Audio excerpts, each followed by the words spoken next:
오늘 주님 본문의 말씀 가지고 말씀이 내 삶에 작동되기를 갈망하라. 말씀이 내 삶에 작동되기를 갈망하라 하는 제목으로 하나님의 말씀을 증거하도록 하겠습니다. 오늘 추수감사주일이에요. 그래서 추수감사주일 오늘 주신 말씀, 이 제목의 부제가요, 절망 중에도 감사할 수 있는 이유예요.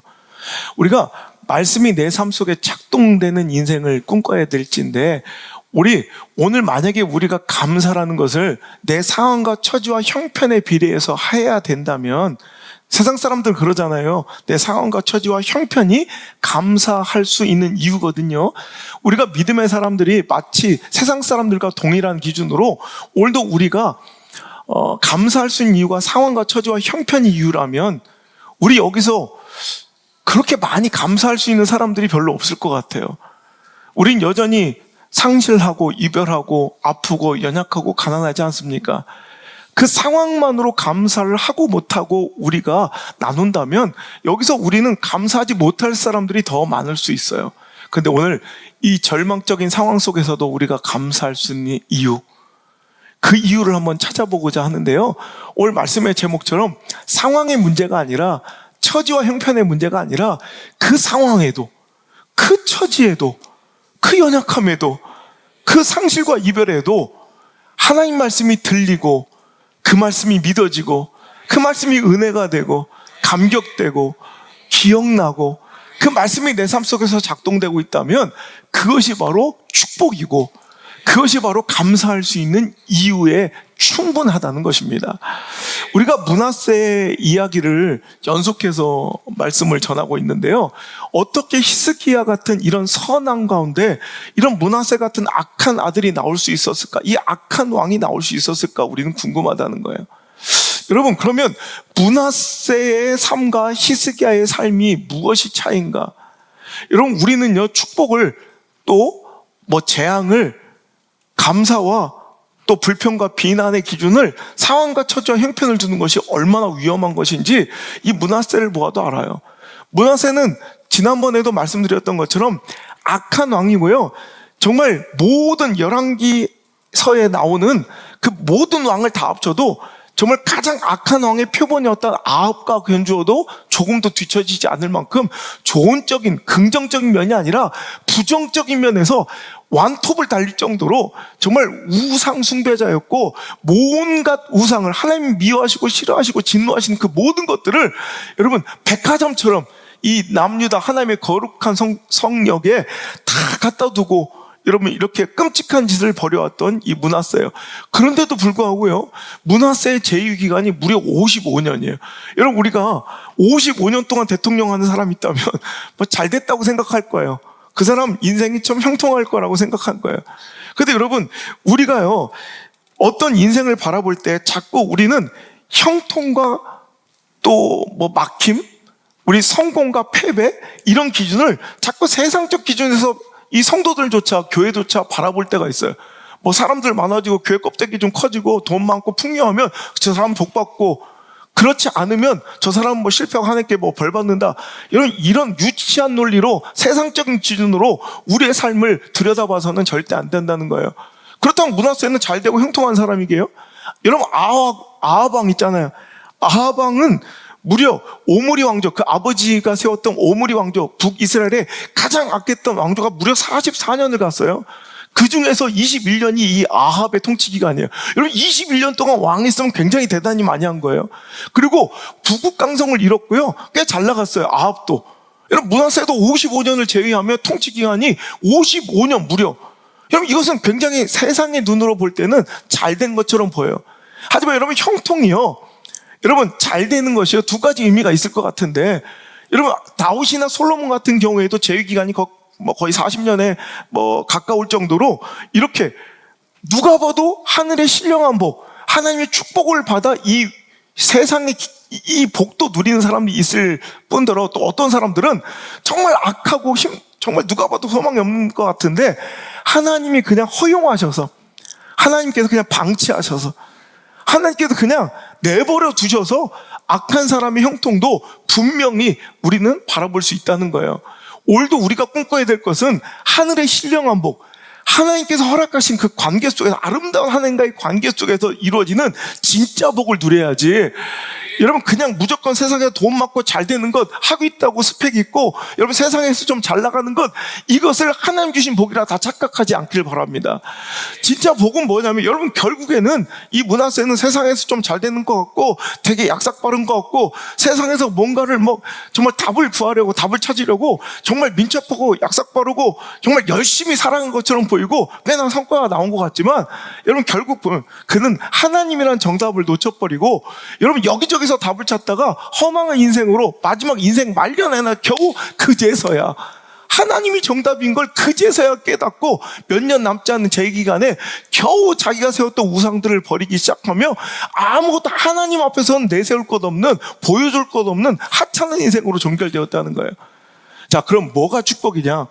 오늘도 여러분, 내 상황과 처져 형편이 아니라 그 상황과 형편 속에서 하나님 말씀이 들리고 있는가? 그 하나님 말씀이 작동되고 있는가? 그 말씀이 내 삶의 어떤 선택과 결정에 영향을 미치고 있는가? 이게 진짜 복인 줄 믿으셔야 합니다.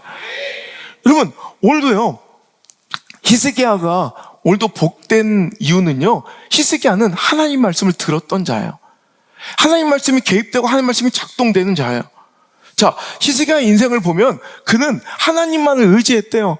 여러분, 열왕기 하 18장 보면 히스기야는 하나님을 의지하는데 전대미문, 그 전에도 이후에도 그런 왕이 없을 정도로 하나님만 의지하였더니, 자, 열왕기하 18장 5절의 말씀이에요. 그랬더니 7절, 여호와께서 그와 함께 하셔서 그가 어디로 가든지 형통하였대요. 그리고 그의 인생을, 그의 사역을, 그의 왕정과 재위기간을 한마디로 얘기한다면 그가 아수르 왕을 배반하고 섬기지 아니했대요. 누가 봐도 아수르는, 아시리아 제국은 그 시대의 대세였고, 누가 봐도 복종해야 될 가장 강한 권력이었어요. 그도 그럴 것이, 그의 재위기간에, 히스기야의 재위기간에 자기 형제국가였던 북이스라엘은 살만에셀이라는 아수르 왕에게 의해서 완전히 파괴된 것을 자기가 봤다니까요. 누가 봐도 대세야. 그런데도 불구하고 그는 하나님을 의지하며 아수르 왕을 의지하지 않고 그에게 복종하지 않은 그 지역, 그 시대에 정말 거의 유일무이한 왕이 이 히스기야밖에 없었어요. 그러니까 그 지역은 완전히 아수르가 다 지배해가지고 모든 제국, 모든 왕들이 다 그에게 복종할 때 히스기야만 그에게 복종하지 않았어. 그런데 히스기야에도 연약함이 있는 거예요. 그 살만에셀 다음으로 이제 아시리아 제국의 황금기를 이끌었던 사네립이 왕이 되자 그의 압도적인 힘에 그는 굴복해버리고, 지난번에 말씀드렸죠, 그는 그의 속국이 되어 조공을 바치기. 히스기야도 이제 드릴 게 없으니까 그 사네립에게 잘 보이고, 사네립이 책정해준 그 배상금을 그에게 드리고 바쳐야 되니까 하다못해 성전에 모든 기명 기물들의 그 기둥의 금까지도 다 긁어다가 하나님의 성전에 있는 금까지도 긁어 바쳐야 될 정도로, 우리가 한번 여러분 세상을 의지하고 사람을 의지하기 시작하면 하나님께 바치고 드려야 될 것을 아수르 같은 내 삶의 정답처럼 보이는 그 오답에게 하나님 것을 긁어다가도 다 바치는 이런 허무한 인생을 살아가게 될 수도 있다는 거예요. 그런데 그 인생에 그렇게 잘 보이려고 애쓰고 그에게 고개 조아리고 무릎 꿇었던 그 사네립이 그의 인생에 해답이 됩니까? 아니죠. 오히려 그 인생에 가장 큰 위기가 돼요. 하지만 그들은 계속해서 히스기야를 공격하러 오죠. 그래서 그는 결국에는 모든 것을 함락하고 빼앗길 위기에서 결국 그의 축복은 뭐냐면 하나님 말씀이 들린 거예요. 그의 인생의 해답은 어디서부터 시작되느냐? 자, 열왕기하 보면, 자 19장까지 쭉, 18장까지 그의 인생의 위기가, 그렇게 그가 잘 보이기 위해서 그냥 엎드려 그에게 잘 숭배하고 그의 종이 되었는데도 불구하고 그의 참혹한 위기가 이어지다가 그 문제는 어떻게 풀리냐면 19장 6절입니다. 이사야가 그들에게 이르되 너희는 너희 주에게 이렇게 말하라. 여호와의 말씀이 너는 아수르 왕의 신복에게 들은 바 나를 모욕하는 말 때문에 두려워하지 말라. 7절 읽겠습니다. 시작. 내가 한 영을 그의 속에 두어 그로 소문을 듣고 그의 본국으로 돌아가게 하고 또 그의 본국에서 그에게 여러분 지금 18장의 이 이야기를 쭉 보면 그의 부하 랍사게가 와서 막 이 이스라엘 예루살렘 성읍을 에워싸고 일만의 가능성 소망도 없이 정말 그 랍사게 그들을 완전히 무시하고 니들이 애굽을 좀 의지하는데 니들이 의지하는 그 애굽이 너에게 어떤 그런 도움도 되지 못할 거라고 막 그들을 능멸하자 그 부하들이 제발 아람어로 그들이 쓰는 히브리 말로 쓰지 말라고 왜 백성들이 듣고 동의하니까 제발 그냥 우리가 당신네 날 말을 아니까 그냥 그 말로 해달라고 할 정도로 비굴하게 처참하게 매달리지만 그들은 그들을 짓밟기 시작해요. 그러자 대안은 어디서 나왔냐? 어디 진짜 그들이 의지했던 애굽의 나라가 그 왕조가 와가지고 25왕조가 도와준 게 아니라 결국 어디서 해답이 나요? 이사야 선지자의 말씀에서 해답이 나와요. 걱정하지 마. 네가 두려워한 바 그것 때문에 너 망하지 않아. 그리고 네가 그렇게 두려워하는 사내림 이제 곧 본국으로 들어가 칼에 죽게 돼.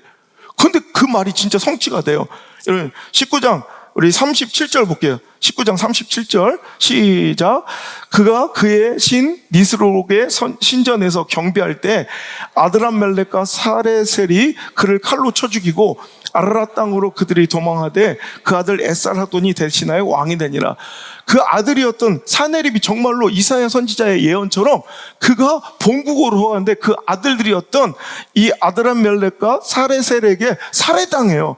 그리고 그가 가장 총애하고 사랑했던 에살하돈이 정말 그 형들의 반란 소식을 듣고 들어와서 그 형들을 진압하고 에살하돈이 이제 왕이 되는 거예요. 이게 북이스라엘의 진짜 실제 이 성경과 함께한 역사예요. 이 아시리아 제국의 이 살마넷을 다음에 이제 왕권을 가장 황금기였던 사네립 그 다음 에살하돈이 왕이 되는 이야기예요.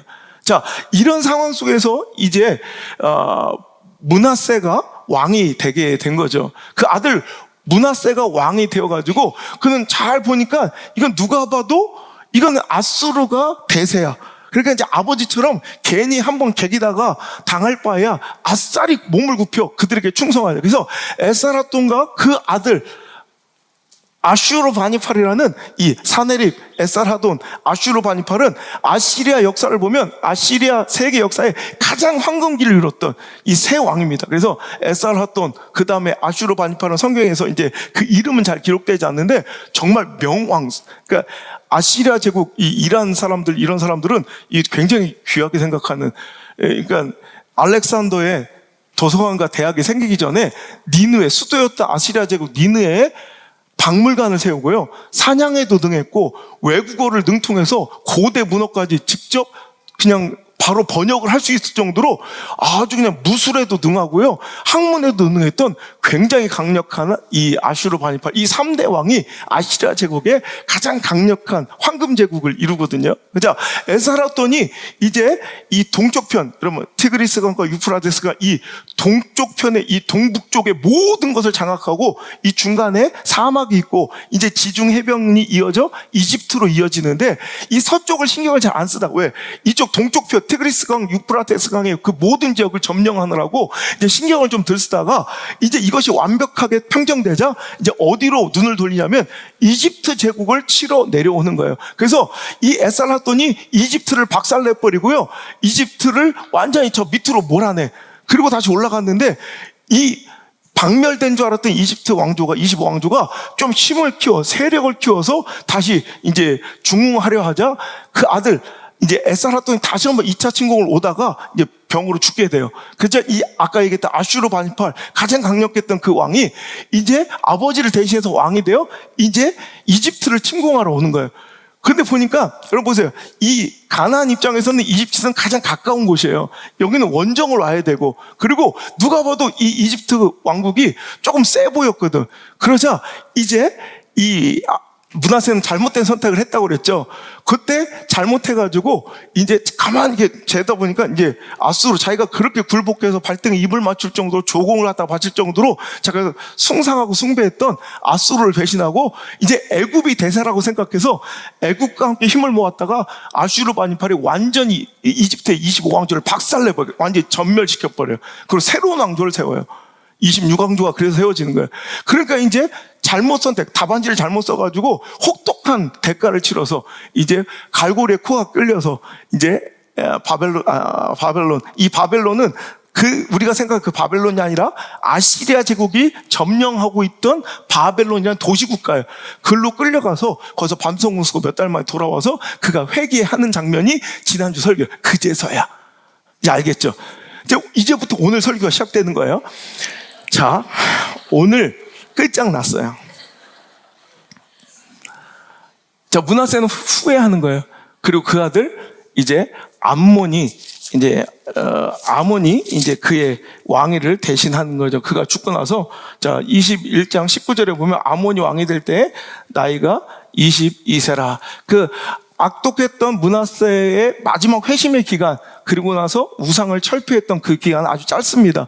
그리고 나서 그 아들 아몬이 22세에 왕이 되었는데 아버지가 막판에 회개하고 부수었던 내버렸던 우상들을 다시 갖다가 섬기기 시작하다가 얼마 만에 그냥 반란 세력에 의해서 누군지도 모르는, 성경에 별로 기록되지 않는, 역사에도 별로 기록되지, 누가 죽였는지 잘 모르는데 하여튼 아몬이 그냥 다 죽임을 당해, 반란군에 의해서 죽음을 당하고, 그 유명한 누가 나오는 거예요? 이제 요시야가 나오는 거예요.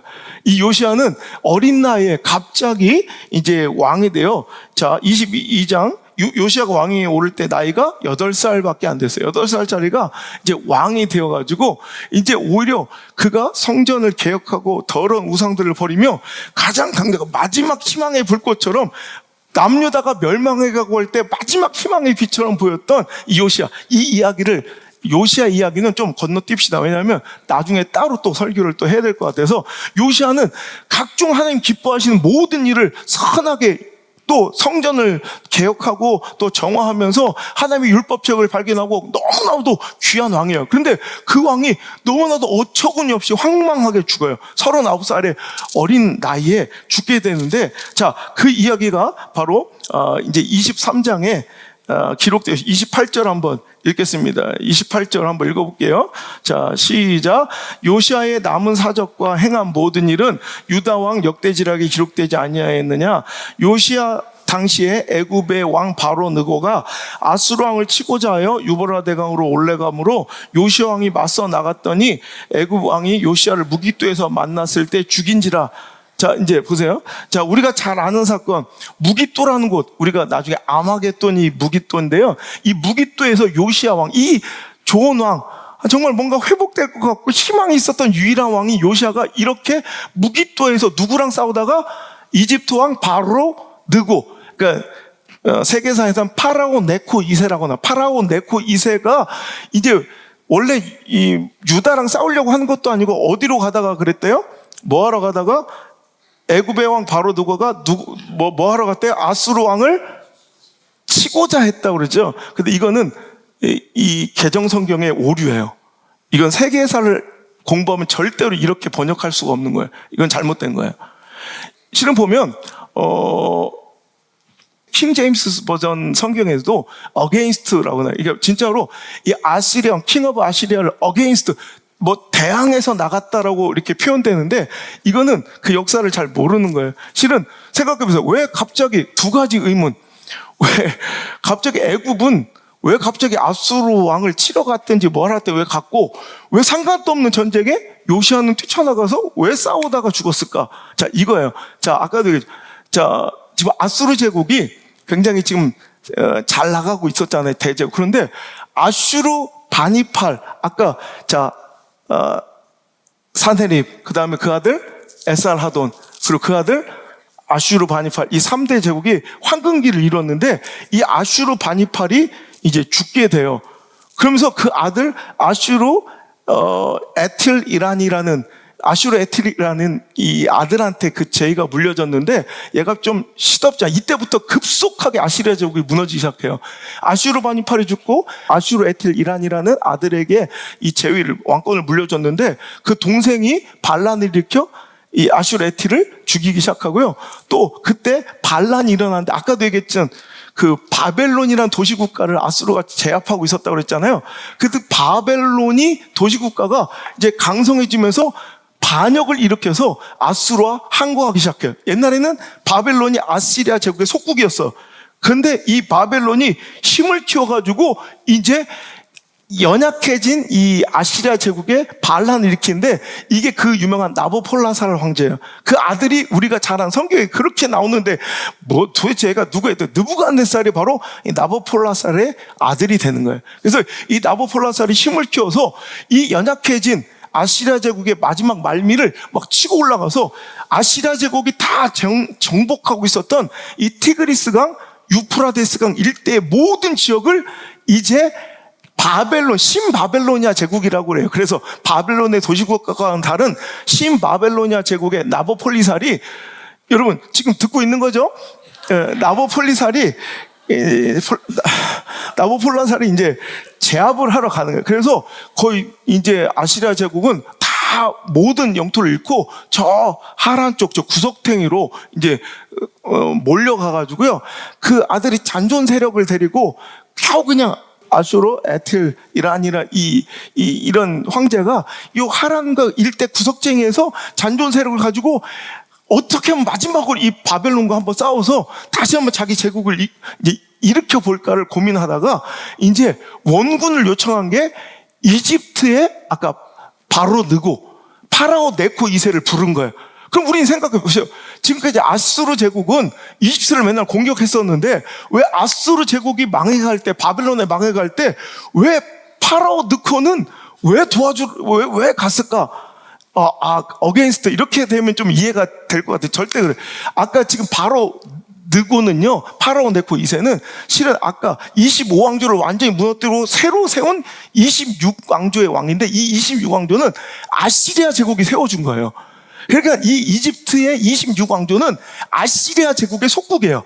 그러니까 형제국, 그러니까 아시리아 황제 아슈르 바니팔이 임명해서 세운 황제들이 26왕조야. 그러니까 자기가 세웠던 가신 정치를 맡긴 거죠. 자기가 여기서 네가 여기 통치하고 있어. 그런데 자기가 힘들어지자 이 파라오 네코 2세는 이제 이 아시리아를 도와주기 위해서 간 거지. 어게인스트 아시리아를 치러 간 게 절대 세계 역사에는 그렇게 다 나와요. 이게 번역이 좀 잘못된. 그래서 여러분 NIV 성경 찾아보니까요. NIV 성경 열왕기하 23장 29절에 보면 요 장면, 우리 아까 바로 느고가 아수르 왕을 치고자 하여 요 장면을 뭐라고 되어 있냐면 유브라테스 강으로 to help the king of Assyria, 오히려 도와주러 간다고 표현되어 있어요. to help the king of Assyria. 그러니까 어디 아시리 왕을 도와주러 간 거예요. 도와주러. 그래서 킹 제임스 버전도 뉴 킹 제임스 버전에서는 그를 오히려 도와주러 갔다는 표현, 이게 맞는 번역이에요. 그래서 오늘도 바로 느고가 왜 갑자기 아시리아를 도와주었는지는 이해가 되시죠? 바로 느고가 아시리아 제국의 멸망을, 그 마지막 원군 요청에 그들이 가만히 있을 수 없었던 건 자기들이 세워진 왕조야. 자기들은 그 가신 정치를 하고 있었기 때문에 아시리아 왕을 도우러 갔고, 그럼 갑자기 요시아는 왜 그걸 막아서 싸웠을까? 자, 생각해보면, 자, 악했던 아몬과 그 할아버지 므낫세는 친아시리아 정책을 쓰다가 망한 거예요. 근데 이 요시아는 히스기야의 또 영적 세계와 결이 같아요. 근데 히스기야는 마지막에 그가 15년의 연수를 다시 회복하고 나서 누구와 화친 정책을 펼쳤어요? 바벨론의 사신을 맞아들인 기억 나세요? 자, 우리 다시 한번 열왕기하 19장. 오늘 여러분이 이제 이런 거에 호응을 안 하시면 이제 이런 설교 안 할 거예요. 이제 이게 오늘도 마지막이에요. 나도 이제 다시는 안 해. 자, 그가 살아났잖아요. 다시 기가 막히게 살아나서 20장 12절 시작. 그때 발라단의 아들 바벨론 왕 브로닥 발라단이 히스기야가 병들었다함을 듣고 편지와 예물을 그에게 보낸지라. 히스기야가 사자들의 말을 듣고 자기 보물고의 금은과 향품과 보배로운 기름과 그의 군기구와 창고의 모든 것을 다 사자들에게 보였는데 왕국과 그 안에 있는 모든 것 중에 히스기야가 그에게 보이지 아니한 것이 없더라. 우린 이것을 이해를 잘못해. 왜 자기가 이렇게 잘 나가고 나 이렇게 많은 거 갖고 있어요, 자랑한 게 교만이라고 잘못 생각하지만, 그가 다시 하나님께 생명을 허락받은 15년 동안 그가 다시 형통하였을 때 그는 이제 아시리아 제국이 아니라 이제 신흥으로 떠오르는 바벨론과 연합하려고 해서, 이 브로닥 발라닥이라고 나오는 이 사람은 이제 세계사에 브로닥 발라닥이라고 하는데, 그 이제 왕과 이제 좀 친밀하여서 아시리아 제국과 맞서보려고 한 거예요. 제가 얘기했죠. 아시리아만 안 섬기는 게 신앙이 아니라 하나님만 섬기는 게 신앙이에요. 우리는 착각해서 아시리아와 대적한다고, 그 아시리아의 바벨론과 화친하는 게 이게 되게 의로운 건 줄 아는데, 아시리아도 정답이 아니고 바벨론도 정답이 아닌 거예요. 근데 요시아는 이제 그 할아버지가 친바벨로니아 정책을 펼쳤던 것처럼 그도 이제 아시리아보다는 누구 편이에요? 바벨론 편이에요. 그러니까 지금 신바벨로니아 제국이 아시리아를 거의 멸망시키기 마지막 숨통을 쥐고 있을 때, 이제 원군을 이렇게 했던 이집트가 파라오 네코 2세가 도와주러 갈 때, 그는 무기또에서 그를 막아서며 그 유명한 갈그미스 전투까지 못 가도록 그가 막아선 거예요. 근데 거기서 그건 하나님의 뜻이 아니었다는 거예요. 그러니까 그가 이것이 하나님의 뜻이 아니었다는 것을 이 이집트 바로 느고를 통해서 보여주시는 내용이 있는데, 자, 역대하, 이건 한번 제가 화면을 띄워줄게요. 역대하 35장 20절 한번 읽어볼게요. 시작. 이 모든 일 후 곧 요시아가 성전을 정돈하기를 마친 후에 애굽 왕 느고가 유버라덴 강가에 갈그미스를 치러 올라왔으므로 요시아가 나가서 황비하였더니, 자, 이 갈그미스 전쟁이 세계에서 굉장히 세계사에서 유명한 전쟁이에요. 이게 성경에 그대로 다 나온 거예요. 이 갈그미스 전투는 바벨로니아 세력이 이제 아시리아 제국을 완전히 섬멸하고 마지막 전투를 펼치고 있는 게 갈그미스인데, 이 갈그미스 전투 때 애굽 왕 파라오 네코 2세가 도와주러 가는 걸 누가 막아섰대요? 요시아가 막아선 거예요. 어쩌면 그는 바벨론과 바벨로니아 정책을 펼치기 위해서 오늘도 그를 막아섰더니, 이제 느고의 이야기를 들어보세요. 21절 그 다음 절에요. 시작. 느고가 요시아에게 사신을 보내 이르되, 유다 왕이여, 내가 그대와 무슨 관계가 있느냐? 내가 오늘 그대를 치료하는 것이 아니요 나와 더불어 싸우는 족속을 치료하는 것이라. 하나님이 나에게 명령하사 속히 하라 하셨은즉 하나님이 나와 함께 계시니 그대는 하나님을 거스르지 말라. 그대를 멸하실까 하노라 하니, 요시아가 몸을 돌이켜 떠나기를 싫어하고 오히려 변장하고 그와 싸우고자 하여 하나님에서 나온 느고의 말을 듣지 아니하고 무기또 골짜기 이르러 싸울 때 활 쏘는 자가 요시아 왕을 쏜지라. 왕이 그의 신하들에게 이르되, 내가 중상을 입었으니 나를 도와 나가게라. 여기서 죽은 거예요. 자, 오늘 보세요. 분명히 성경은 뭐라고 하나요? 하나님의 입에서 나온 느고의 말을 듣지 않았대요. 여러분, 느고를 감동시켜 하나님께서 하나님의 말씀을 느고를 통해 요시아에게 한 거예요. 내가 너랑 싸우는 것이고 넌 여기 관계없다. 내가 지금 하나님의 명령을 쫓아서 지금 내가 해야 될 일을 하는 것뿐이니까 너는 여기서 나서지 말라 했는데도 그는 끝끝내 그 말씀을 듣지 않고 뭐예요? 변장을 하고서라도 나가서 그와 무기또에서 싸워보려고 하다가 죽게 된 39살에 정말 황망하게, 그러니까 이스라엘 민족은 여기서 엄청난 충격을 받은 거예요. 요시아로 인해서 뭔가 회복될 기미가 보이고 뭔가 재건될 기미가 보이고 희망의 불빛을 봤던 그들이 요시아가 이렇게 갑자기 죽어버리자 그들은 황망하여 나중에도 무기또 골짜기에 애곡, 통성 이런 애통함이라는 표현이 있을 정도로 그는 이때 엄청난 충격을 받게 돼요. 그리고 그들은 이제 요시아를 물리치고 갈그미스로 올라가죠. 왜? 아시리아를 도와서 바벨론과 싸우기 위해서 올라가는데 결국에는 그 갈그미스 전투에서 제때에 도달하지도 못하고 이제 바벨론에게 지게 돼요. 그러니까 그들은 다시 이제 이집트로 돌아오고 있을 때 무슨 문제가 생기냐면, 이제 요시아가 죽었으니까 왕을 세워야 될 거 아니에요. 그 왕으로 세운 그 요시아의 아들이 4명 있었는데, 요하난, 또 엘리야김, 여호아스, 시드기야, 이 4명의 아들이 있었는데, 요하난은 일찍 죽었는지 이름은 나오는데 왕위 계승 전쟁에 드러나질 않아요. 그러니까 아마 일찍 죽었던 것 같아, 어린 나이에. 그런데 이 3명, 엘리야김, 여호아스, 시드기야, 이 3명의 아들 중에 백성들이 선택한 왕은 여호아스였어요. 요아스가 죽었으니까 요시아 왕 다음에 요시아의 아들이었던 여호아스를 왕으로 세워놨어요. 근데 갈그미스 전투로 갔다 이집트 바로 느고가 싸우고 지고서 내려오니 열받잖아. 여러분, 우리 싸우다 지면 열받죠? 그래서 오락실에서 형들이 괜히 철권 지면 지나가다가 초등학생 괜히 삥 뜯고 그러죠. 딱 이거예요. 지금 바로 느고가 바빌론한테 지고 이제 이집트로 회군하다가 열받으니까 괜히 들려서 분풀이를 한 게 여호아스를 포로로 끌려 완전히 이스라엘을 완전히 유다를 박살내버리고 이 여호와스를 지가 인질로 끌고 가며 여호와스 대신 세운 아까 요시아의 아들 또 다른 아들 중에 엘리야김을 왕으로 세우는 거예요. 그게 그래서 이제 엘리야김이 갑자기 세워지는 거죠. 그 이야기가 다 나오는 거예요. 자, 우리 23장, 열왕기하 23장 다시 한번 볼까요? 자, 요시아가 죽었어요. 29절에, 그죠?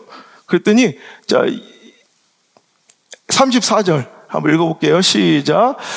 바로 누가 요시아의 아들 엘리야김을 그의 아버지 요시아를 대신하여 왕으로 삼고 그의 이름을 고쳐 여호야김이라 하고 여호아스는 애굽으로 잡아갔더니 그가 거기서 죽으니라. 자, 이 얘기가 그래서 나오는 거예요. 갈그미스 전투에서 패한 이집트가 회군하다가 열받아서 괜히 여호아스한테 화풀이 여호아스를 끌고 가고 이제 남유다를 속국으로 삼고 이 요시아의 다른 아들이었던 이제 여호아스를 데려가고 다른 아들이었던 엘리야김을 세워서 이름을 바꾼 거예요. 여호야김이라고 세우는 거예요. 그러니까 여호야김은 누구의 속국이에요? 이제 여호야김의 남유다 누구의 속국이에요? 이집트의 속국이에요. 그래서 이집트에게 계속 조공을 바쳐요. 자, 35절 바로 그 다음 절에 나오죠. 시작. 여호야김이 은과 금을 바로에게 주니라. 그가 바로 누구의 명령대로 그에게 돈을 주게 하여 나라에 부과하되 백성들을 각 사람이 힘대로 액수를 정하고 은금을 징수해. 그러니까 배상금, 자기들이 잘못도 안 했는데 전쟁에 진 배상금을 이 바로 누구한테 바치기 시작해요. 그래서 3년 정도 잘 바쳤어요. 바로 누구 애굽의 종살이를 잘했어요. 여호야김이. 왜냐하면 자기가 애굽에 의해 세워진 왕이니까. 그런데 자, 이제 아까 나보폴라살 왕이 죽고 이제 그다음 우리 성경에 가장 많이 등장하는 느부갓네살 왕이 이제 애굽을 치러 와요. 그래서 애굽을 이제 이쪽을 다 이제 아시리아 제국을 평정했으니까 이제 지중해에 따라서 애굽을 쳐야 완전히 이제 정복이 되니까 느부갓네살이 이제 이집트를 치러 오다가 중간에 애굽의 속국인 유다를 그냥 지나칠 수 없잖아요. 그래서 여호야김의 남유다를 박살내고 포로를 끌고 가. 그게 바로 1차 포로예요. 그때 끌려간 사람이 그 유명한 다니엘이 나오는 거예요. 그때 와서 이제 너 그때 나를 치러 갈그미스로 왔다가 돌아갔지. 그래서 이제 아시를 완전히 섬멸하고 그 잔당을 완전히 다 이제 파멸시킨 이 느부갓네살이 이집트를 치러 오다가 남유다 여호야김의 남유다를 박살내고 이제 오강창 막 고위 대작들 귀족들 자제들을 이제 포로로 끌고 갔대. 그때 끌려간 이제 포로가 다니엘이야. 그래서 이제는 이제 여호야김은 지금까지 3년 동안 누구의 종이었어요? 애굽의 속국이었는데 이제부터는 오늘부터 1일 누구의 종이 된 거예요? 오늘부터 이제 바벨론의 속국이 또 된 거예요. 그래서 바벨론을 잘 또 3년 섬겨. 그러다가 바벨론의 느부갓네살이 다시 한번 지중해 연안에서 이제 애굽의 왕과 싸우는 2차 전쟁이 나온대, 세계사에.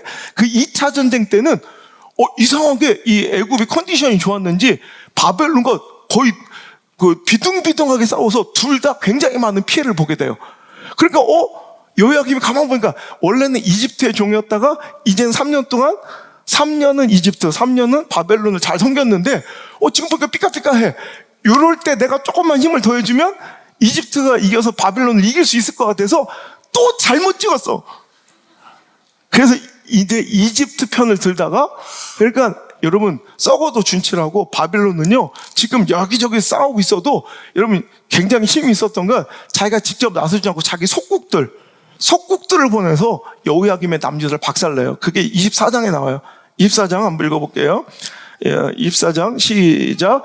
여호야김 시대에 바벨론 왕 느부갓네살이 올라오매 여호야김이 3년간 섬기다가 돌아서서, 자, 요게 1차 포로 끝나고 3년 동안 잘 섬겼다니 다니엘 끌려가고 3년 뒤에요. 자, 2절 시작. 여호와께서 그의 종 선지자를 통해 하신 말씀과 같이 갈대아 부대와 유다를 쳐 멸하시니. 자, 나오죠. 그러니까 이 바벨론이요 자기들이 직접 나서지 않고 아람, 모압, 암몬 자손들의 부대를 연합해서 야, 니들 가서 저 남유다, 야, 내가 직접 나서야 되냐? 니들이 남유다 손 좀 봐. 여호야김 저거 또 깔짝댄다. 그러니까 자기들의 속국들이 가서 박살을 내요. 그래가지고 그가 완전히 이제 모든 왕위를 잃어버리고 5절 여호야김의 남은 사적과 행한 모든 일이 유다 왕 역대지락에 기록되지 아니하느냐. 여호야김이 그의 주상들과 함께 잠에 그의 아들 누가 이제 왕이 되는 거예요? 여호야긴이 그 아들이 그냥 할 수 없이 대를 이어 왕이 되는 거예요. 근데 여기서 보면 이 24장 열왕기하 24장의 기록과 역대서의 기록이 이제 약간 다르게 나와요. 그래서 이 여호야김의 그 종말 그 종국 마지막 결론이 좀 다르게 나오는데, 자 역대 한번 보면 36장 한번 찾아보면요, 여기서는 36장 6절이네요. 자 36장 역대하 36장 6절 시작. 바벨론 왕 느부갓네살이 올라와서 그를 치고 그를 쇠사슬로 결박하여 바벨론으로 잡아갔다고 나오고, 열왕기하 24장에는 그가 그냥 죽어서 장사됐다고 나와요. 약간 이 결말이 달라. 그래서 많은 분들이 생각할 때는 이 바벨론한테 끌려가는 도중에 죽었을 것이다 생각하고, 그래서 시체로 돌아와서 이제 묻혀지고 그 아들이 여호야긴이 이제 왕이 됐지만, 여호야긴은 어떤 정치행위나 통치행위가 전혀 기록되지 않고요. 그가 왕이 되자마자 10절 그냥 계속 느부갓네살한테 바벨론한테 포위당해서 압제당하고 공격당한 이야기만 쭉 있어요. 그러니까 그가 별로 그렇게 크게 뭐 할 수 있는 일이 없이 그냥 이거는 그냥 잠시 세워진 그냥 임시 방편으로 아버지가 죽어서 그 아들이 왕이 된 거지, 실제로는 그는 석 달 만에, 또 다른 석 달 열흘 100일이라고 기록되기도 하고 이 성경에 석 달이라고, 그러니까 이 짧은 시간에 잠시 임시적인 왕이 됐다가 느부갓네살한테 그냥 그냥 아무 힘도 없이 맥도 없이 박살나고, 이제 2차 포로로 끌려갈 때 이 여호야긴 왕도 끌려가요. 왕도 끌려가고 그 수많은 기술자와 또 고위 대관들 막 모든 병사들 다 끌려갈 때, 이때 끌려간 유명한 포로가 에스겔이에요. 에스겔. 그 에스겔이 이때 끌려가서 지금 여호야긴과 함께 바벨론에서 포로 생활을 하면서 이제 글을 쓰는 게 바로 이 에스겔의 이야기가 되는 거예요. 그래서 사람들은요, 그 다음에 바벨론이 이 여호야긴 다음에 누구 왕을 세워야 돼, 끌고 가니까. 그래서 자기의 가신으로 세운 게 그 숙부였던 시드기야. 그러니까 요시아의 또 다른 아들이 한 명 남았죠. 그 시드기야를 여호아스 이집트가 끌고 가서 죽었어요. 그래서 여호야김이 세워졌어요. 그 여호야김의 아들이 바로 석 달 만에 끌려가 그의 포로가 돼요. 그래서 남은 요시아의 나머지 아들 하나 시드기야가 그래서 마지막 왕이 되는 거예요. 그래서 그 시드기야가 왕이 됐지만 사람들에게는 별로 그렇게 정통성이 없었고, 시드기야도 오늘도 이제 가만히 있다가 바벨론을 또 배반하고 또 이제 이집트 편을 좀 한번 들었다가 또 이제 이집트는 눈에 보는 앞에서 자식들이 다 죽임을 당하고, 우리 그래서 성경에 보면 너희들 이집트를 애굽을 의뢰하노다, 애굽을 의뢰하노다, 그게 계속 이런 끊임없는 세계사의 국제정세 속에서 아시리아와 싸울 때도 애굽하고 또 바벨론하고 또 속국이 될 때도 애굽의 도움을 청하면 뭔가 해결이 될 줄 알고, 끊임없이 그들은 기회만 되면 애굽의 25왕조와 26왕조와 뭔가 그 연합해서 그 세력을 한번 그 위기를 이겨보고자 극복해보고자 했던 노력들이 계속해서 세계 역사 속에 진행되는 거예요. 그러니까 우리가 성경 볼 때 네가 애굽을 상한 갈대지팡이 같은 애굽을 그렇게 의뢰하는다, 마지막에 시드기야도요, 시드기야가 그가 의지했던 왕이 이집트에, 그러니까 아까 파라오 네코 2세 그 다음 왕이 시드기야 때 왕이었던 와이브레라는 왕이에요. 이 왕이 성경에서는 예레미야서 44장 30절에 호브레라는, 애굽왕 호브레라고 나오는 이 호브레 왕이 세계사에는 바로 이 와히브레라는 이 왕인데, 이 왕이 좀 세력을 펼치자 그와 함께 연합해서 어떻게 하면 그 와이브레가 자기를 도와줘서 이 바벨론의 통치에서 벗어날 수 있지 않을까 하다가, 완전히 진짜 서기서에서 보면 그가 바벨론에게 함락당하기 직전에 와이브레가요, 이집트 파라오가 그를 도와주러 왔다는 기록이 있어요. 그래서 일시적이지만 바벨론이 후퇴하고 퇴각했다는 기록도 있어요. 그러니까 그들은 신난 거야. 잘하면 애굽이 우리를 도와주면 바벨론도 이길 수 있겠다라는 잠깐 착각 속에, 여러분, 바벨론이 더 큰 군사를 몰고 와서 완전히 이 예루살렘 400년 동안을 예루살렘의 심장, 그죠? 이스라엘 제국의 심장부였던 영적인 중심지였던 수도의 역할을 감당했던 이 다윗성 예루살렘이 완전히 불타버리고 박살나고 눈앞에서 시드기야 눈앞에서 모든 자녀들을 죽이고 시드기야 누나를 뽑고 그를 질질 끌고 가 죽게 되므로 이제 남유다의 역사는 이제 파란만장했던 남유다의 20대 왕조는 끝이 나는 거예요. 자, 보세요. 므낫세부터 뭔가 이 하나님의 종들의 선지자들의 말씀처럼 위태위태했던 시간을 보내고 결국엔 이렇게 망하고야 말더라는 거예요. 진짜 문제는 뭐냐? 자, 이런 마지막 국난, 누가 봐도 절체절명의 위기, 이 국제정세 속에서 이 힘없는, 마치 저는 이 아시리아 제국과 바벨론 사이와 이집트 사이에 껴있는 이 이스라엘 백성들의 이 이야기를, 역사를 보면 꼭 우리나라 같아요. 정말 세계 열국에 어떻게 다 이렇게 포위당해서 그 조만한 땅덩어리 안에서 어떻게 하면 살아보고 견뎌볼까? 막 정말 왕조가 바뀔 때마다 눈치 보며 또 이리저리 치이며 공격당하는 그들이 참 불쌍한 게 꼭 우리나라 역사와 같아요. 근데 그들이 유일하게 살아남고 강성할 수 있었던 데는 언제냐면 하나님만 의지할 때. 여러분, 그때마다 하나님께서 말씀을 주셨건만 여러분, 그 말씀이 없어서 망한 게 아니라 말씀이 그 삶에 작동되지 않으면 망하는 거예요. 오늘도 므낫세에게도 수도 없이 하나님께서는 말씀을 허락해 주셨다고 성경은 기록되어 있어요. 그 말씀을 뒤늦은 후회하기 전에, 그제서야 깨닫기 전에 그때 들었으면 되는 건데, 자, 열왕기하 21장 10절의 말씀에, 자, 읽겠습니다. 시작. 여호와께서 그의 종 모든 선지자들을 통하여 말씀하여 이르시되, 유다 왕 므낫세가 이 가증한 일과 악을 행함이 그 전에 있던 아모리 사람들의 행위들보다 더욱 심하였고 또 그들의 우상으로 유다를 범죄하게 하였도다. 그러니까 오늘 보면 여호와께서 그의 모든 종 선지자들 통하여서 그에게 말씀하셨대요. 근데 그가 듣지 않은 거야. 자, 또 21장, 열왕기하 21장 6절에 보면 또 자기 아들을 불 가운데로 지나게 하며, 여기서부터 읽겠습니다. 시작. 점치며 사수를 행하며 신접한 자의 박수를 신임하여 여호와께서 보시기에 악을 많이 행하며 그 진노를 일으켰더라. 오히려 하나님의 말씀, 모든 선지자를 통해서 하나님의 말씀과 뜻을 므낫세에게 전달했음에도 그는 하나님의 말씀과 그 종을 신뢰하고 신임한 게 아니라 누굴 신임했대요? 점치는 무당들, 박수들, 그런 무당들을, 점치는 자들을 더 신임하여 그의 모든 선택과 결정이 그들로 인해 결정되니까 망하는 거예요. 여러분, 그들이 또 망할 수밖에 없었던 이유, 21장 16절 또 나와요. 시작. 므낫세가 유다에게 범죄하게 하여 여호와께서 보시기에 악을 행한 것 외에도 또 무죄한 자의 피를 심히 많이 흘려 예루살렘 이 끝에서 저 끝까지 가득하게 됐대. 이 표현이 뭐냐면, 무죄한 자의 피가 뭐냐면 바로 하나님의 말씀을 증거하는 하나님의 종들의 피를 그가 이렇게 많이 흘려 마치 주의 종들을 죽여 흘린 피가 예루살렘 이쪽 끝에 이쪽 끝까지 가득했대요. 여러분 아시죠? 전승에 의하면, 이 성경에는 안 나오는 기록이지만 그 유명한 이사야 선지자가 이 므낫세에 의해서 톱으로 켜서, 여러분 이때부터 사이코패스가 있었던 거예요. 톱으로 켜서 죽였대요, 이사야 선지자를.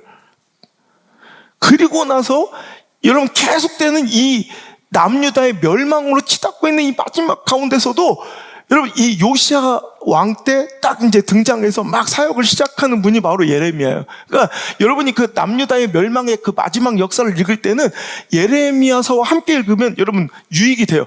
아, 그래서 이렇게 얘기했구나. 그런데도 불구하고 그들은 하나님 말씀을 받지 않고 듣지 않아요.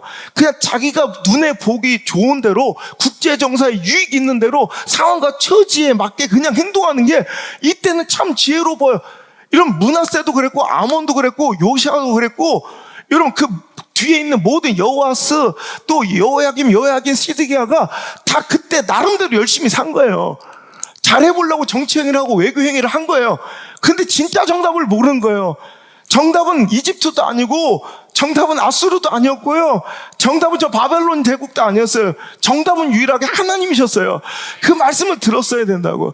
그 말씀을 듣지 않고 하나님 말씀을 자꾸 대적하니까, 하나님 말씀의 흐름대로 살지 않으니까 그들이 계속 이렇게 처참하게 더 망해가는 거예요. 여러분, 요시아에게 예레미야는 이야기합니다. 요시아 때 여러분 그 선한 왕이었지만 여러분 하나님의 말씀은 이미 정해져 있어요. 히스기야의 범죄부터 이미 바벨론에게 망할 것이 이미 예언되어 있다니까. 다시 한번 볼까요? 자, 열왕기서 잠깐 다시 한번 이 히스기야 교만했을 때 이야기 몇 장이에요? 20장. 자, 20장에 그가 12절 이하에 아까 읽었죠? 브로닥 발라다에게 자기 막 무기고를 다 보여주고 안 보여준 게 없다. 이게 우리 이 정도 무기 있으니까 같이 연합하면 잘하면 아수를 이기지 않을까 이런 얘기예요. 이게 교만인 거예요. 하나님을 의지하지 않고 지금 사네립을 이길 수 있었던 유일한 그 시대의 유일한 왕이에요. 그러니까 바벨론도 신기한 거예요. 아니 그 큰 제국들도 다 망했는데 사네립을 이긴 사네립에게 복종하지 않은 유일하게 살아남은 국가가 남유다방 히스기야 왕밖에 없었으니 궁금했을 거야. 호기심 났을 거야. 그러니까 사신들을 보내서 함께 연합을 도모할 때 그가 자기의 모든 무기고를 다 보여주고 우리 이 정도 힘 있어. 무슨 얘기인지 아시겠죠? 오늘도 여러분 우리 인생에 학위를 자랑하고 경험을 자랑하고 물질과 통장을 자랑하고 내 관계와 정치력을 자랑하는 것 이게 바로 오늘 히스기야의 실패일 수도 있다는 거예요. 오늘도 그러면서 그는 아시리아가 아닌 바벨론과 연합하여 뭔가 살아보려고 하자 16절 17절 시작. 이사야가 히스기야에게 이르되 여호와의 말씀을 들으소서. 여호와의 말씀이 날이 이르니 왕국의 모든 것과 왕의 주상들이 오늘까지 쌓아두었던 것이 바벨론으로 옮긴 바 되고 하나도 남지 아니할 걸. 이 예언이 이때부터 시작됐고요. 이제 요시야 뒤에 그 무기토로가 하나님의 뜻을 듣지 않았던 요시야가 정말 허망하게 무기토에서 죽자 그 아들 여호아스는 정말 질질 이집트로 끌게 되고 그 다음에 여호야김 이집트에 의해서 세워진 여호야김은 예레미야 선지자의 말씀을 그렇게 예레미야가 눈물로써 이 땅의 미래와 하나님의 뜻을 전해서 일단은 우리가 이 죄악과 이 므낫세로부터 시작된 이 모든 악독함에 대한 이 죄가를 받아야 되고 우린 70년을 반드시 우리는 이 바빌론에게 정말 하나님의 회초리를 맞아야 끝납니다. 아무리 얘기를 해도 그는 그걸 받기 싫은 거야. 그래서 예레미야가 아무리 그에게 말씀을 해도요. 자, 그는 어떤 행위를 했는지 한번 끔찍한 장면 한두 개 읽어줄까요? 자, 예레미야서 36장 21절. 자, 이게 예레미야가 지금 자기가 듣기 싫어하는 설교했다고 깜방에 갇혀있어요. 지금 구금돼 있어. 그래서 할 수 없이 바룩이라는 자에게 자기가 전한 메시지 설교를 갖다가 들려줘라. 그래가지고 그 설교를 두루마리에 써서 이제 이 여호야김에게 낭독하는 장면인데 21절 22절 읽어본 시작. 왕이 여호디를 보내 두루마리를 가져오게 하며 여호디가 서기관 엘리사마의 방에서 가져다가 왕과 왕이 곁에서 모든 고관의 귀에 낭독하니 그때 아홉째 달이라. 왕이 겨울궁전에 앉았고 그 앞에는 불 피운 화로가 있더라.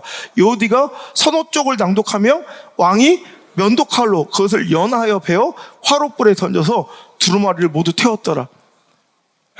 무슨 얘기 아세요? 설교를 한 거예요. 이게 갇혀있는, 구금되어 있는 예레미야는 지금 설교할 방법이 이거밖에 없어. 그래서 두루마리에 그 하나님의 징벌과 하나님의 이 예언 메시지를 써가지고 들려줬더니 여호야김은 이 말씀이 몰라서 못 들어서 망한 게 아니라 그는 그 말씀이 삶 속에 작동되지 않아요. 어떻게 했대요? 말씀을 들려주지 어떻게 해요? 연하여 면도칼로 그 두루마리를 다 쪼개서 그때 9월달이라 좀 추워서 옆에 화로가 있었답니다. 그냥 조롱하며 면도칼로 하나님의 말씀을 찢어서 걷다가 다 태워버렸대. 근데 예레미야도 보통 분 아니에요. 더 저주와 강력한 메시지를 또 보내도 그건 듣지 않아요. 여러분, 여로보암 또 므낫세의 가슴 아픈 일은 하나님 말씀이 작동되지 않았다는 거예요. 여러분, 역대하 33장 10절에도 우리 지난 시간에 읽었지만 여호와께서 므낫세와 그의 백성에게 이르셨으나 그들이 듣지 아니함으로. 여러분, 이게 망해가는, 이게 여러분 재앙이에요. 하나님 말씀이 내 삶에 작동되지 않는 게 재앙인 줄 믿습니까? 그러던 거꾸로 오늘 환경과 처지와 상황에 상관없이 하나님 말씀이 나에게 들리고 있다는 게 복인 줄 아십니까? 하나님 말씀이 들려질 뿐더러 하나님의 말씀이 있기도 해야 되지만 그 말씀이 들려야 되고 믿어져야 되고 때로 힘들고 어려울 때 그 말씀이 기억나야 되고 그 말씀에 의거하여 내 선택과 결정이 지배당할 때 그게 말씀에 작동해요. 그 작동이 이루어지고 있으면 그건 기쁜 일이고 그건 축복이 감사할 일이에요. 아무리 절망 가운데 있어도 그 말씀이 들림이 축복입니다. 여러분, 그 축복을 누리시는 자들 되길 바라요. 올 여름 상황과 형편이 너무 어려워요. 정말 주변의 환경들이 너무너무 힘들어요. 하지만 여러분, 우리는 감사할 수 있는 게 올 말씀 가운데 성찬신 가운데도 많은 분들이 눈물을 흘리시는데 그 크신 하나님의 은혜를 느꼈기 때문에, 사랑을 느꼈기 때문에 환경과 아랑곳하지 않고 상황에도 아랑곳하지 않고 올도 감격하여 감사를 고백할 수 있었는 줄 믿습니다. 그 하나님이 나를 사랑하시는 거예요. 그 보배로운 피를 나를 위해 흘리신 거예요. 이게 여러분, 이 말씀이 바로 작동되고 있는 거예요. 여러분 삶에. 그러면 여러분 행복한 거예요. 그게 감사예요. 그 자체가 상황을 능가해서 감사해요. 우리 지난주에 저희 신방을 갔다 오는데 저 멀리까지 신방 가느라고 우리 그 팀원들하고 함께 우리 교회차를 끌고 갔단 말이에요. 그러니까 뒤에서 이제 애기들이 이제 막 찬양을 해. 내가 찬양 잘 부르면 장난감을 사준다니까 막 애들이 막 미친 듯이 찬양을 해. 그런데 막 내가 만든 찬양을 해야 점수가 높다는 거 알아. 애기들도. 그러니까 여러분 그거 있잖아요. 어디 오디션 프로그램에도 그 심판관이 누군지 판정단이 누군지 그 사람 노래 부르면 되게 그 사람 잘 주잖아, 점수. 갑자기 애들이 막 오직 예수 오직 예수 막 이렇게. 그래서 내가 별로 반응이 없자 목사님 막 이렇게 막 이단처럼 그러더라. 그래서 제가 갑자기 피지 굽고 자 차세요. 내가 장난감 다 사줘야겠다 그랬던 이유가, 그래서 에리가요 노래를 부르는데 찬양이 뭐였냐면 뭐지 그 예수 사랑해요 없어 사랑해요 내만 받아주세요 뭐 그런 창 있잖아. 근데 걔가 그 노래를 불러. 멜로디는 그거야. 나나나나나나나나나나나나 그때 예수 사랑해 그 말로 다 할 수 없어 이 부분을 이게 어렵잖아. 저 3살짜리가 부르기는 말로 다 할 수 없어 이런 표현은 애들이 모르지 않으니까 뭔가 그 음률은 맞춰야 되고 뭔 얘기인지 모르니까 개발하냐 예수 사랑해요 말도 안 돼 이래 말도 안 돼 이래. 근데 거기서 내가 마음이 뭉클하고 눈물이 나더라. 주님이 나를 사랑하는 게 진짜 형 말도 안 돼. 그죠? 이게 맞잖아요. 말도 안 되는 사랑이에요. 말도 안 되는 사랑. 그 사랑 가운데 우리가 있음을 여러분 느끼신다면 상황과 처지 형편을 능가해서 절망 가운데도 우린 감사할 수 있을 줄 믿습니다. 이게 말씀의 작동이에요. 근데 안타깝게도 망가가는 인생들은 보면 말씀이 작동되지 않아요. 근데 오늘 우리가 읽은 본문의 이 시편의 고백처럼 오늘도 여러분 아무리 내 삶이 처절하고 정말 진절머리 나게 아플지라도 말씀이 작동되고 있다면 감사한다는 거예요. 자, 오늘 본문의 말씀을 읽어볼게요. 시작. 내 영혼이 진토에 붙어 싸우니 주의 말씀대로 나를 살리소서. 그러니까 내 영혼이 진토에 짓이겨 붙어버리니까 밑바닥에 처박혔대. 그렇지만 그의 삶에는 하나님의 약속과 말씀이 작동되고 있는 거예요. 하지만 저는 하나님의 말씀을 기억합니다. 그 말씀대로 나를 살려 주옵소서. 28절에도 내 영혼이 눌림으로 말미암아 녹사오니, 영혼이 얼마나 핍절하면 막 녹아버릴 정도, 영혼이 녹아버릴 정도로 핍절하지만 주의 말씀대로 나를 세우소서. 할렐루야. 여러분, 영혼이 녹아버리고 내 삶이 영혼이 진토에 막 붙어버릴 정도로 최악의 밑바닥 인생이지만 그는 노래하고 있어요. 하나님께 감사하고 있어요. 왜?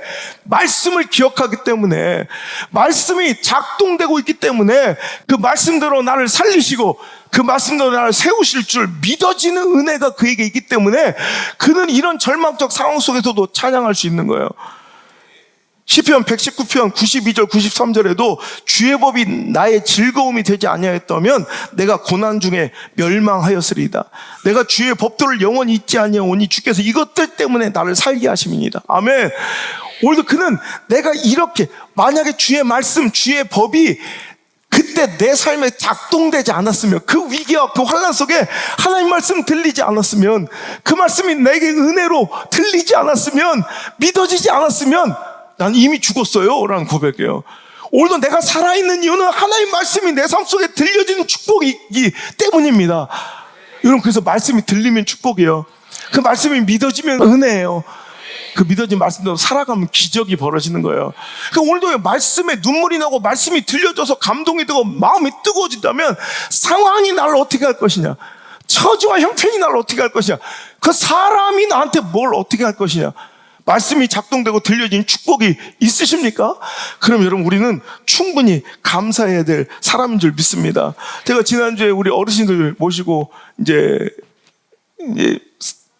여행을 갔다 왔단 말이에요. 이게 뭐 단풍도 보고 바닷가도 가고 회도 먹고 커피숍도 가고.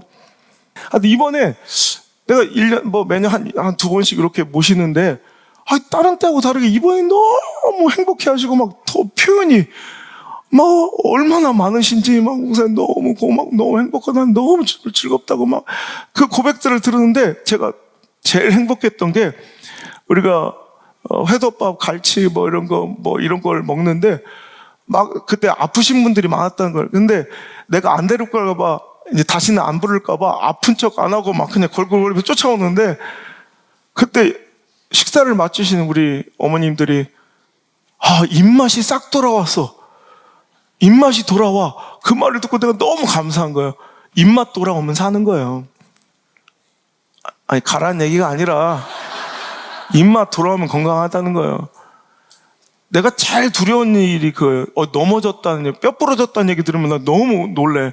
어르신들은 그게 제일 위험한, 그때부터 이제 활동도 줄어들면 남 소화기관부터 다 이제 영향이 오거든. 그래서 절대로 넘어지시면 안 돼. 근데 내가 제일 반가운 소리가 입맛 돌아왔다는 얘기를 들으면 내가 그렇게 좋아.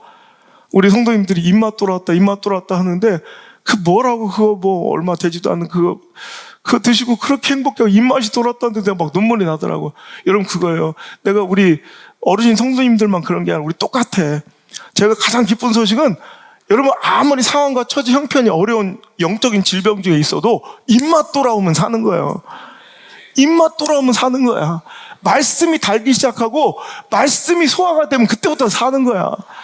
여러분, 오늘도 여러분 그 고난과 진토 중에 그 형편의 열악함과 정말 영원히 녹아져가는 그 아픔 중에 있을지라도 말씀이 들리는 축복, 말씀이 내 삶에 작동되고 그 은혜로 정말 내 삶에 적용되는 그런 멋진 인생이 여러분의 삶 되시길 주 여러분 축복합니다.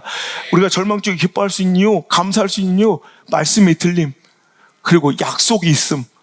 오늘 여러분, 예레미야는 막 옥에 가둬버리고 이사야는 톱으로 켜서 죽여버리고 싶을 정도로 재앙과 나에 대해서 막 진노만 얘기하는 것 같지만, 하나님의 궁극적 목적은 재앙과 진노, 심판이 아니라 회복에 있어요.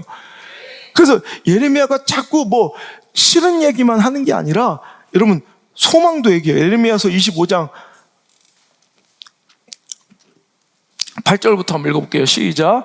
그러므로 만군의 여호와께서 이와 같이 말씀하시니라. 너희가 내 말을 듣지 아니하였느니라. 보라, 내가 북쪽 모든 종족과 내 종 바벨론의 왕 느부갓네살을 불러다가 이 땅과 그 주민과 사방 모든 나라를 쳐서 진멸하여 그들을 놀램과 비웃음거리가 되게 하며 영원한 폐허가 되게 할 것이라.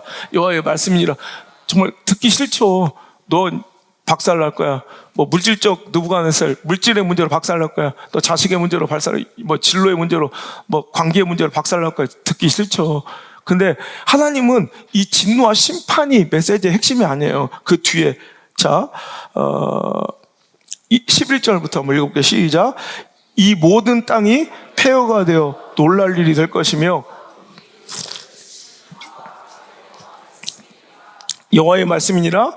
70년이 끝나면 내가 바벨론 왕과 그의 나라와 갈대아에 있는 땅을 죄악으로 말미암아 벌하여 영원히 폐허가 되게 하되.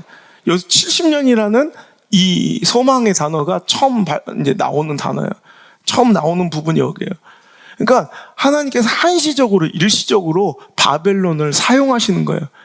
하지만 70년이 끝나면 그들도 폐허가 되고 이제 그들은 하나님의 약속대로 돌아오게 된다는 이 약속이 있음이 감사해요.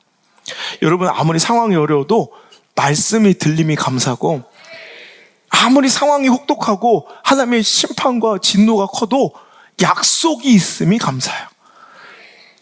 이 땅이 폐허가 되고 망하게 되면, 여러분 보세요. 이 땅이 이제 망해. 바벨론의 땅이 돼. 그럼 오늘 우리 이렇게 생각하면 일본이 와서 우리나라 땅 다 뺏을 거야. 그걸 알아. 그럼 여러분 이 땅값이 싸질까요? 비싸질까요? 지금 아무리 내가 땅이 많아도 일제시대에 모든 것이 다 뺏기잖아요. 그죠? 그럼 이 땅은 완전히 이제 점점 더 그 정세가 악화될수록 땅은 별로 가질 필요가 없죠. 어차피 뺏길 건데. 그죠? 그런데 예레미야는 오히려 그 땅을 사라고 명령해요. 왜냐하면 분명히 그 땅은 회복될 것이라는 소망을 주는 거예요. 여러분 그런 거예요. 오늘도 말씀을 잘 들어보면 말씀이 나를 찌르고 아프게 하는 것 같지만 실은 70년이라는 또 그 땅의 회복을 꿈꾸고 약속하시는 그 말씀들이 반드시 녹아져 있어요. 그것까지 들을 수 있는 게 감사해요. 오늘도 우리 인생에는요, 여러분 아무리 처절하고 힘든 상황에서도 말씀이 들림의 축복이 있고 우리 가정과 나에게 주신 약속의 있음의 축복이 있더라고요. 아무리 힘들고 절망적인 상황에도 말씀이 들림을 감사하고 여러분 약속이 있음을 감사하며 오늘도 추수감사절 최고의 감사로 하나님께 나오시기를 주의 이름으로 소망합니다. 여러분 당장 내 귀에 듣기 좋은 달콤한 소리 여러분 원하시잖아요. 근데 그러면 망하는 거야. 아까 시드기야가 여러분 왜 바벨론의 편에 서지 않고 망할 이집트 편에 여러분 와이브로 얘기했잖아요. 그죠? 와이브의 왕, 호불의 왕, 호브라? 예레미야서 보면 44장 30절에 호브라 왕이라네. 그 왕을 왜 이렇게 갑자기 누가 봐도 이건 정치적 미스거든요. 외교죠. 누가 봐도 대세는 아직도 신바벨로니아인데 왜 그렇게 이집트 왕을 의지하며 바벨로나가 맞서다가 눈알이 뽑히고 자식들 눈앞에서 다 죽임을 당하게 했을까? 여러분 이런 거예요. 지가 듣고 싶은 소리 듣다 그러는 거예요. 자 한번 예레미야서 28장 요거 한 번만 보고 말씀 마칠게요. 예레미야서 28장 1절 읽어볼게요. 시작. 그의 곧 유다 왕 시드기야가 다스리기 시작한 지 4년 5째 달 선지자 하나냐가 여호와의 성전에서 제사장들과 모든 백성이 보는 앞에서 내게 말하 이르되 만군의 여호와 이스라엘 하나님이 이같이 일러 말씀하시기를 내가 바벨론 왕의 멍에를 꺾었느니라. 내가 바벨론 왕 느부갓네살이 이곳에서 빼앗아 바벨론으로 옮겨간 되돌려 오리라. 이런 일이 있었던 거예요. 왕궁에 선지자 하나냐라는 사람이 있었는데 그가 이런 예언을 해요. 내가 바벨론, 지금 여호야긴이 이미 포로로 끌려가 바벨론의 종으로 끌려가 있는 상태고 에스겔하고 그 포로 생활이 시작돼. 그래서 이스라엘 사람들은 여호야긴이 포로로 끌려간 그때부터를 1년으로 쳐요. 그래서 70년을 세기 시작하는데 그때 시드기야가 왕이 됐지만 그 시드기야는 이제 이 바벨론을 어떻게 대해야 될지 이제 바벨론의 속국으로서 살아가고 있지만 바벨론에서 독립하고 싶어 할 때 이 하나냐가 너무너무 듣기 좋은 소리를 하는 거예요. 2년 안에 하나님이 바로의 멍에를 꺾어버려서 2년 만에 모든 자들이 다 돌아오게 해주겠대. 얼마나 좋은 소식이에요. 근데 그 뒤에 보면 예레미야가 코웃음을 치면서 예레미야는 이제 구속되어 있는 거예요. 예레미야는 계속 구속이야. 왜? 듣기 싫은 소리만 하니까. 예레미야는 껐듯하면 잡아가. 왜? 듣기 싫은 소리만 하니까. 그러니까 예레미야가 뒤에 뭐라고 하냐면 좋아, 좋다, 아멘, 아멘, 좋습니다. 그렇게 됐으면 좋겠습니다만 과연 그렇게 될까?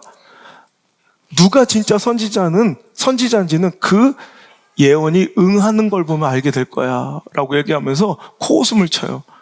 시대와 백성들은 하나냐를 선택해요. 예레미야를 싫어해요. 하지만 진짜 축복은 뭐냐면 나에게 예레미야가 있는 거예요. 진짜 나를 사랑해서 눈물로 통곡하면서도 내 영혼을 살릴 하나님의 뜻을 알려주고 정말 나를 아프고 찌르는 것 같은 말씀일지라도 타협하지 않고 옥에 갇히고 손해볼지언정 그 관계에 깨어짐이 있을지언정 하나님의 말씀을 무조건 정하고 차라리 그 고독함과 구속됨을 죽음을 선택할 수 있는 예레미야가 있는 게 복이더라고. 하나냐 같은 내가 듣기 좋은 그런 소리를 해주는 게 사랑이 아니에요.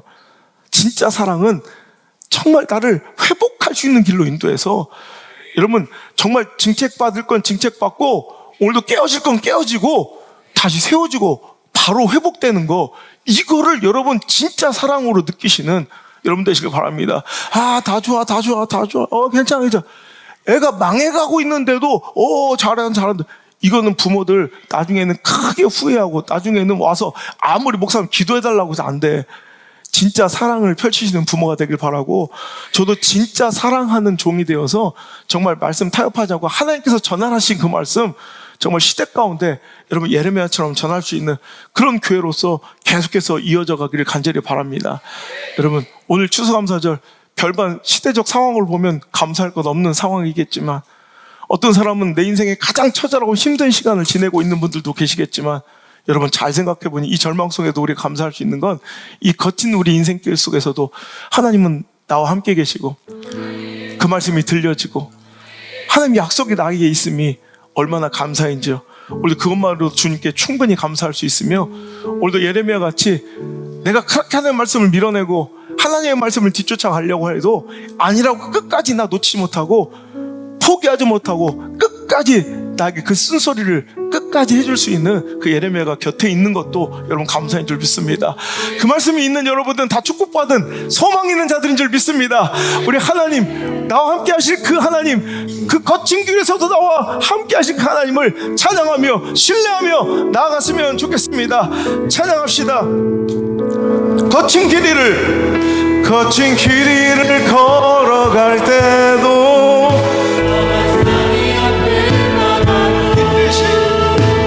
빛 대신 주님의 두 손이 나를 붙드네. 주의 마음이 가는 내 삶에 저는 슬픔을 씻으시니 주님을 찬양, 주님을 찬양. 다시 한번 거친 길을 걸어갈 때도 험한 산이 앞을 막아도 빛 대신 주님의 손이 나를 붙드네. 주의 마음이 닿는 내 삶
슬픔을 씻으시 다같이 주님을 찬양 주 이름을 찬양 거친 길을 걸어갈 때도 험한 산이 앞을 막아도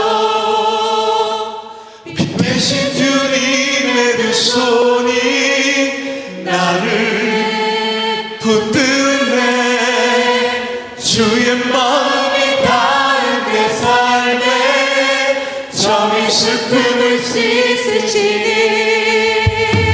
주님을 찬양 주 이름을 찬양 마지막으로 다시 한번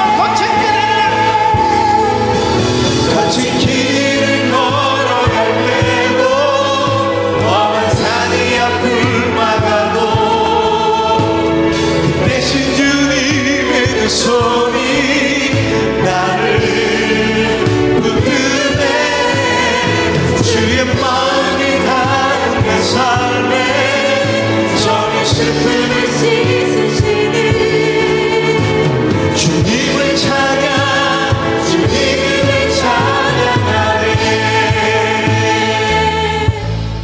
주님을 찬양 주 이름을 찬양하네 주님께 감사 주 이름에 감사하네